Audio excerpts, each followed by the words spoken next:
Υπάρχουν στιγμές που η ιστορία δεν μένει κλεισμένη στα βιβλία. Ζει μέσα στις μνήμες, στις φωνές, στους ήχους και στις παραδόσεις ενός τόπου.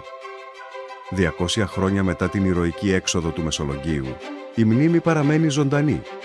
Η εκδήλωση «200 χρόνια μνήμης», η έξοδος του Μεσολογγίου, μέσα από το πανηγύρι Τάισιμιού, είναι ένα ταξίδι στον χρόνο. Οι ήχοι του Ζουρνά και του Νταουλιού, οι παραδοσιακές φορεσιές, τα τραγούδια και οι χοροί γίνονται γέφυρα ανάμεσα στους ζωντανούς και τους προγόνους τους. Αναβιώνουν τις μνήμες των πολιορκιών και της εξόδου, όπως διασώθηκαν μέσα στον χρόνο από τους ανθρώπους του Μεσολογγίου. Ένα οδηπορικό μνήμης και ιστορίας. Μια συνάντηση με τις ρίζες μας. Μια υπενθύμηση ότι η παράδοση δεν είναι μόνο το παρελθόν.